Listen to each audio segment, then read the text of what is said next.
This deal materialized in the shadows. This came out of nowhere. This is maybe the most stunning trade, definitely that I've been a part of in recent NBA history. For me, this is when the Lakers' playoff chances elevated exponentially, and as you can see by the title of this video, this is why you should fear the Lakers in this year's playoffs. And not to say that the Lakers wouldn't have been really good before. Obviously, they had AD, they won a championship in 2020, but when you look at the past couple of playoff runs, obviously when they ran into the Nuggets, you knew it was pretty much wraps. It was just a matchup nightmare. They lost in 5 last year in the first round to the Nuggets, and then the year before in 2023 in a sweep. Although it being competitive, it was still a sweep and they weren't able to win a game. But now I think with acquiring Luka Doncic, you know what time it is with Luka. In the playoffs, he averages 31 points per game, 9 rebounds, and 8 assists. And I don't care what anybody says. You're lying if you say that you thought that the Mavericks were going to make the finals last year. And I know that he didn't have the best NBA finals performance against the Celtics, who were a juggernaut for sure, and they were able to really impose their will defensively against him. But with Luka Doncic on a team with LeBron James, one of the greatest players of all time, really a player that he can learn from and that he has modeled his game after. And you have seen this season in his 28 games as a Laker, averaging 28 points per game, 8 rebounds, and nearly 8 assists, that he has really unlocked a new rhythm after having to really assimilate and get used to being a part of this team. He has really set his presence on the Los Angeles Lakers, and how JJ Redick has staggered Luka's and LeBron's minutes. He's been able to form a chemistry with his teammates, obviously being reunited with a player like Dorian Finney-Smith, who he played with in Dallas, even elevating a player like Jackson Hayes, who we all knew really is a backup big, but he has been playing better in moments, and he's been able to get easier shots for players like a Rui Hachimura, a Gabe Vincent, Austin Reaves, we already know, who we'll talk about later in this video as well, has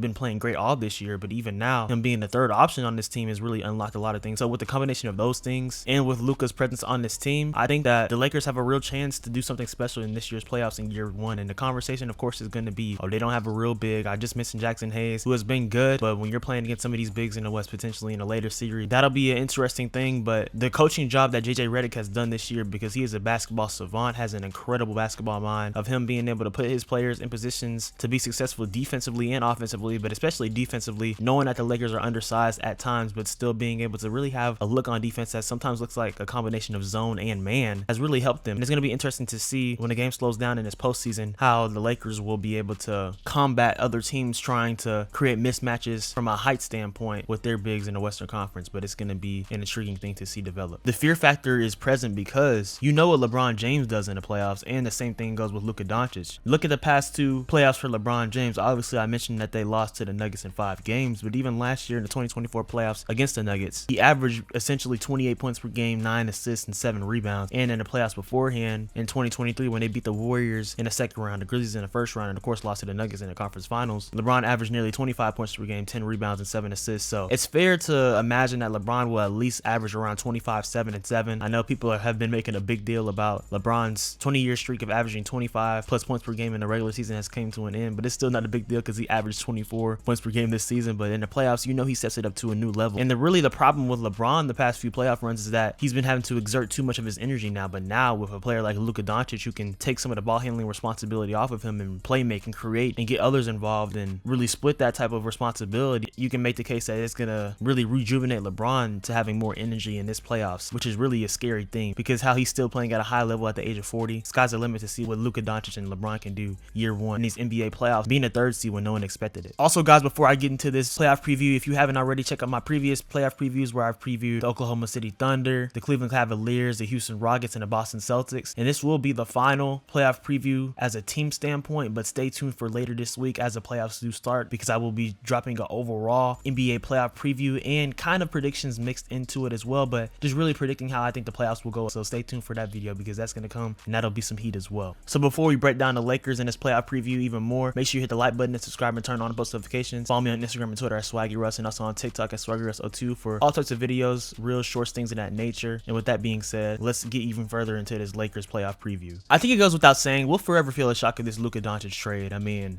it's really just an unprecedented thing, and it's essentially malpractice what Nico Harrison and the Mavericks did. I still think it's the dumbest trade ever. This is coming from a Luka fan, so you might say there's some bias there, but really objectively though, like, you just don't do that. And you trade a guy at 25 years old, not 26 of course after the trade, but it just doesn't make sense still to this day. It just never made sense decent. Obviously not trying to poop on Anthony Davis because he's an all-time great player, gonna be a Hall of Famer for sure, but we know the type of risk that Anthony Davis presents. Of course, he's been injured. He got injured the first game as a Dallas Mavericks. He's back now and gonna be in the play-in tournament with the Mavericks, but still, now having a player like Kyrie Irving out for the season and things of that nature, their season really became doomed in my opinion when that trade happened. But for the Lakers though, this is just a start of a new era because you have right now Luka with LeBron for the next couple years until LeBron retires, but then you have a new era afterwards really with Luka and Austin Reaves, who really can be a dynamic backcourt for years to come, which is a great thing in LA. In this season, of course, Luka is averaging 28 points, 8 rebounds, and nearly 8 assists. And I mentioned in the intro, he's finally been comfortable the past month and change being a part of the Lakers after the trade. Of course, he came off of that injury that he suffered on Christmas, but it's been an anomaly of a situation. He has adapted to it in a great way. And we saw really the type of vengeance that he had in that game against the Dallas Mavericks, scoring 45 points in his return, even after being emotional. It just shows you what he can do in the playoffs. I mentioned what he does in the postseason, being the 3rd highest points per game scorer in NBA playoff history. You're going to see more of that this year, I believe. And teams are probably going to try to use a Boston Celtics blueprint in terms of what they were able to do, but not everyone has a Boston Celtics personnel to match that. So I believe that that's going to be inflated, and that type of conversation is really going to go out the window because he's still going to be able to dictate his spots and things of that nature and be able to create for his teammates, because Luka and LeBron just being on the court with each other, and now Austin Reaves as well, how he has been playing this year, it just makes things difficult for the defense to match everything, and it makes them a problem on the offensive end, but even defensively. And I think really a conversation I wanted to dive in on this video heavily is a weight factor with Luka Doncic, bro. Oh my gosh, that has been one of the most overblown things in NBA history in my estimation and opinion, bro. It's ridiculous, dog. Talking about he's 280 and stuff like that. The Dallas Mavericks were clearly just trying to put that out to try to make reason of their trade and why they got rid of Luka. First of all, there's no type of reasonable case that you can make, but just saying that stuff is ridiculous. We know that he doesn't necessarily have a six-pack in his lean and things of that nature, but he's not that type of big back. And even if he was, still averaging 30, 10, and 8 in the playoffs. So it's ridiculous to what that type of narrative is drawn, and people have really overblown it in my opinion, and people still act like he isn't a top 5 player and arguably the best scorer in the league right now. I know, of course, Shai Gilgeous-Alexander averaged the most points per game this season, most likely going to win MVP, things of that nature, but we all know Luka Doncic averaged the most points per game last season, and when healthy, he can fill up the stat sheet, had a 73-point game last year. So I think people just really forgot what type of player Luka Doncic is and really can be, and I think he still hasn't scratched the surface in many ways because he's still growing. Just turned 26 in February, so there's still layers of his game that he can get to. When you look at some stats since Luka Doncic has joined the team, first and foremost, they have an 18-10 record at the recording of this video with him in the lineup. Also, mind you, when the trade happened, the Lakers were around 11th seed, and now, like I said, they have locked up the 3rd seed for the NBA playoffs. They also average 42.3 threes per 100 possessions. Before the trade, they averaged 34.3 3-point attempts per 100 possessions. And also, the Lakers nearly have a 120 offensive rating with Luka Doncic on the team so far. So, yes, certainly, and obviously, you know that as Luka Doncic being the type of force he is offensively, he has elevated their team in that standpoint. A good note as well, too, is that they rank 21st in pace in the league. So, I mentioned earlier that the pace of play slows down in the playoffs, so that really favors them to show that regardless of fast break or just in a half-court game that they can still score, and Luka and LeBron operate well in both aspects of the game. Opponents' points per game, like I said, their defense has really been good throughout the season. Of course, having 80 beforehand, but even afterwards being an undersized team for the most part, they still have been able to be ranked the 11th defense in the league, so that's still close to the top of the league, almost top 10, and they have been able to make a shift overall for their chances in this year's postseason. Now, breaking down a player like Austin Reaves, it's really been an amazing sight to see how he has developed his game throughout the 4 seasons of his career so far. This year, obviously averaging 20 points, nearly 5 rebounds, and 6 assists, shooting nearly 38% from the 3-point line, a career high in his points per game and assists. Of course, with last season him averaging 16 points per game, and 22-23 averaging 13, and his rookie year averaging 7 points per game. It's been an amazing thing to see him coming from a two-way guy to really get his confidence as a ball handler and a facilitator and scorer, being able to make things easier. And I think the type of contract that he's on right now, a lot of people thought that he was gonna leave, but the Lakers really kept him for a team-friendly deal, and it's really paid dividends. Now seeing the type of season that he has had, it's certainly gonna warrant a promoted extension coming soon, but with the benefit of having Luka Doncic on a extension likely that he will hopefully, for Lakers fans, sign this summer, it won't be as much as what he would have signed with the Supermax with the Dallas Mavericks, so the Lakers might have that type of cap space to retain Austin Reaves. But diving even further on Austin Reaves' stats throughout this year, in games that he has played with Luka Doncic this year, his stats from a scoring perspective are even higher, as he has averaged 21 points per game, 5 rebounds, and 5 assists, and that makes things easier for his game because with LeBron on the court and with Luka on the court, and like I said, of course, JJ staggers their minutes a lot, but with Reaves as well, he can just worry about scoring and making the right play when he's in. And like I mentioned, his ball handling is really underrated now, and I think a lot of people are catching up to the fact that he is actually a skilled a really skilled player. And that he's an efficient shooter, of course, you know, the type of volume that he can create. And also earlier this year, he had a 45-point game against the Pacers without Luka and LeBron. So it's very documented on how prolific of a scorer Austin Reaves can be, and the type of development that he has had in these past few years has really been a sight to see, because I think he was kind of polarizing a couple of years ago, but he has continued to get better and better. And that's been a beautiful thing, because like I said, after LeBron, there's going to be an era where there's going to have to be more reinforcements, and Luka and Austin Reaves will already have that type of chemistry playing together and being the future backcourt most likely for the Los Angeles Lakers. But now, of course, we have to talk about LeBron James and really what this means for him. An opportunity to win ring number 5 with a player that has modeled his play style and looked up to him his entire career. It's a beautiful thing, but from LeBron, he has nothing else to prove. We know the player that he is, a top 3 to top 2 player of all time, depending on who you ask. We're not going to get into the GOAT argument right now because it's a waste of time and that distracts from the video. But LeBron, man, the career has averaged 27, 7, and 7. I mean, he's been the anomaly of longevity, of father time, things of that nature. And what he's been able to do in his career so far is just a testament to what we're seeing now. Was just icing on the top, being the all-time leading scorer in NBA history, and just all the type of different accomplishments that he's surpassed. It's going to be intriguing to see how he tees things up in the playoffs. As I mentioned, he's going to have an opportunity to not exert as much energy as he's had to. And I think Luka has really just provided a great boost of energy for him. And we'll see that in the playoffs even furthermore, because he hasn't lost a step in his athleticism. Obviously, he isn't the same as he was, you know, in Miami and Cleveland in terms of athleticism, but you can't really tell noticeably. Still great as a perimeter shooter off the post. His pick and roll game as a scorer and playmaker is the definition of art still as well. And like I said, I still expect LeBron to average nearly 25, 26 points in the postseason, around 7 to 8 rebounds and assists in both categories. I think it's reasonable to say that the Lakers, they have a chance to beat anybody in the Western Conference in these playoffs. I'm not going to be like Shannon Sharp and say, guess what, Stephen A? The Thunder, a Boost Mobile bundle, WWE Royal Rumble. Lakers in 5. So, I told you the other day, Stephen A, it doesn't matter. OKC, KFC, UFC.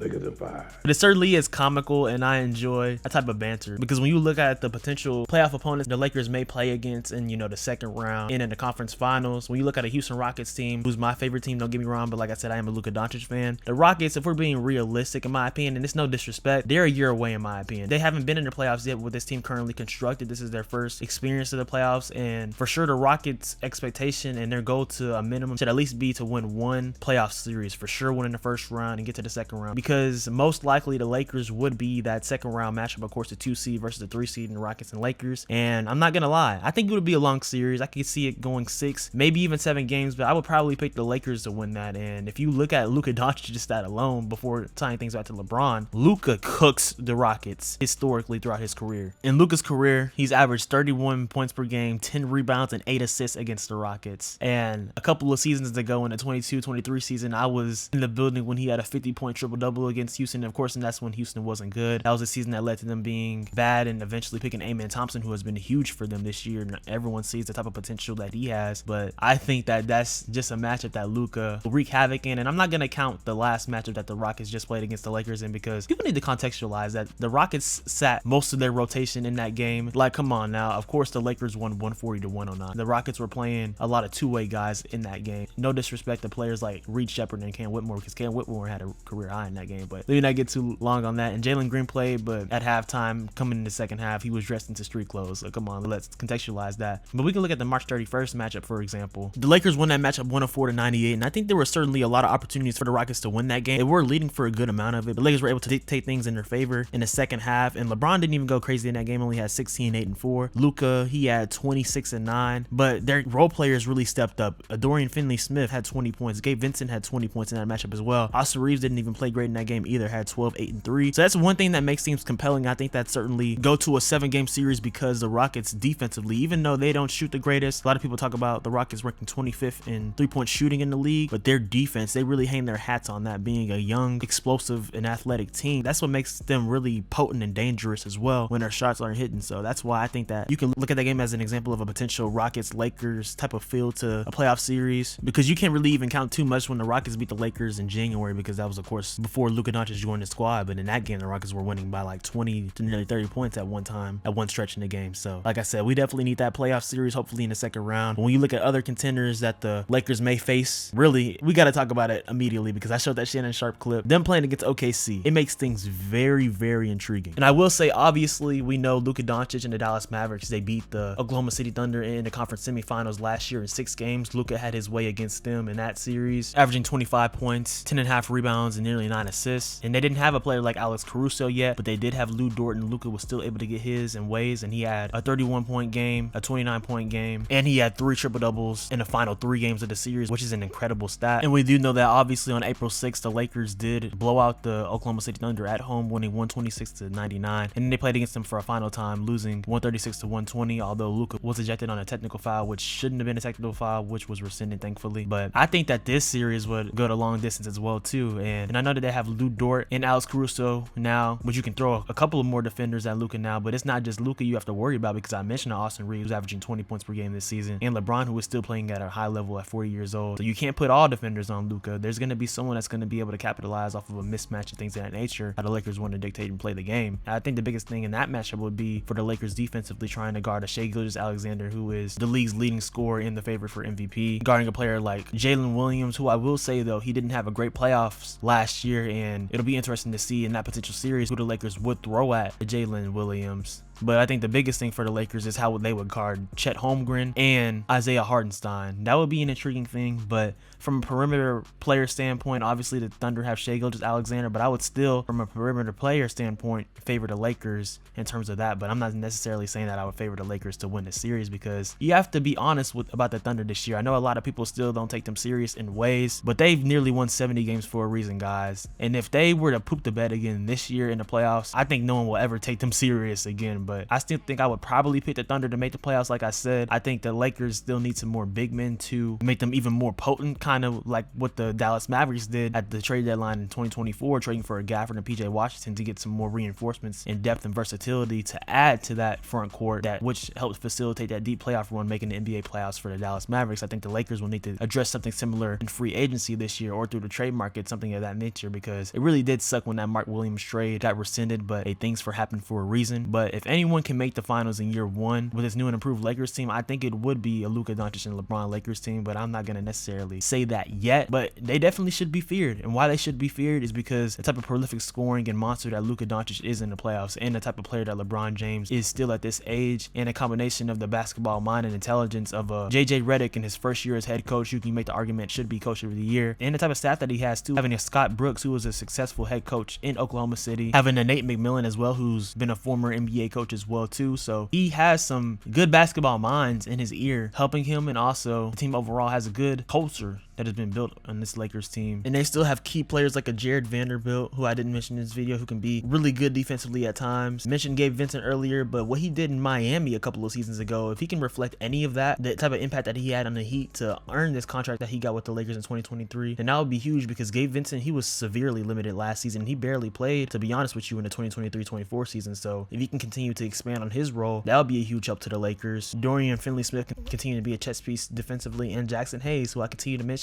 has been playing really well with Luka a part of this squad, seeing an uptick on his stats with Luka in lineup, averaging 8 points and 5 rebounds, which I know isn't anything crazy, but still for the season he's only averaging 6 points and 4 rebounds. So that's a testament to the impact that Luka has had. But this Lakers team certainly should be feared, because they have the potential to be nuclear, and I wouldn't be surprised at all if they were to make the finals and beat a team like OKC if it got to that point. But of course we have to get there, and they can't overlook their opponents, as they will be facing the Minnesota Timberwolves in the first round. It should be a really entertaining matchup. Obviously we know last year when the Mavericks played against the Timberwolves in the Western Conference Finals, what Luka Doncic did to not only the Timberwolves but Rudy Gobert in particular with that nasty step back game winner. But the stats for Luka Doncic in that 5-game series, he averaged 32.5 points, nearly 10 rebounds, and 8 assists in that series. It might get a little scary for the Timberwolves, because Luka was lethal in that playoff series, and now he has LeBron and Austin Reaves and an intelligent basketball mind and JJ Redick as a head coach. No offense to Jason Kidd, but I'm just saying in general, with this new rejuvenated team, I think that Luka could follow similar patterns contenders of that, but that's not to summarily dismiss a player like Anthony Edwards, who has been amazing this season, averaging 27.5 points, 6 rebounds, and nearly 5 assists. We know how potent of a player he is, and he's a rising superstar, and really a superstar in general. We know how dangerous Ant is, and the type of run that he went on last year in the 2024 playoffs, where he himself averaged 28 points per game, 7 rebounds, and nearly 7 assists. So that should be a really good matchup. I'm looking forward to seeing that in the first round. I would pick the Lakers still, but you never know what can happen, and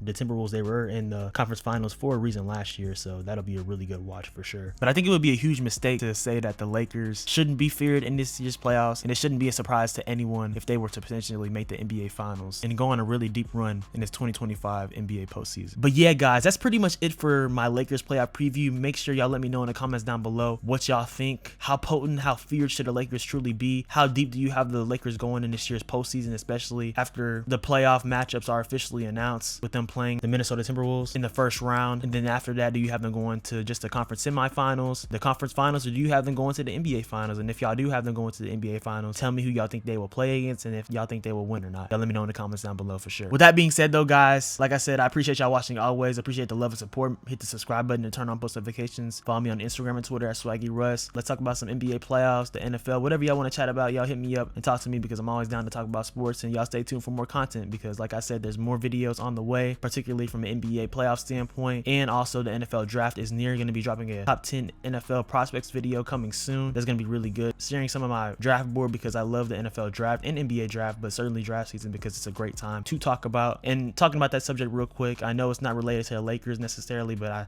talked about the draft and I mentioned that as well, so I might as well talk about it. I want to say rest in peace and sending my condolences to the family of Kyron Lacey. Was really viewed as a first-round wide receiver before the car accident that he was involved in, and obviously he must have felt some type of survivor's remorse from that situation and committed suicide. And guys, that's why I say I love y'all in every single video, and that y'all matter and that y'all have a purpose, because people are going through true and genuine things of that nature, guys. So know that you matter. Truly, you truly do matter. God created you and put you on this earth for a reason, created you as you are, put you with goals and ambitions in your life for a reason, guys. Know that you are loved, you matter. If anyone needs to talk to me, y'all talk to me for sure, because it's not worth losing a life for things of that nature. So like I said, RIP to wide receiver from LSU, Kyron Lacey. And y'all stay tuned for more video, guys. Like I said, just love sharing my sports expertise in terms of the NBA and the NFL. More videos are on the way, guys. Y'all be blessed. Know that you are loved, you matter, and you have purpose. Y'all be blessed. Y'all have a good one.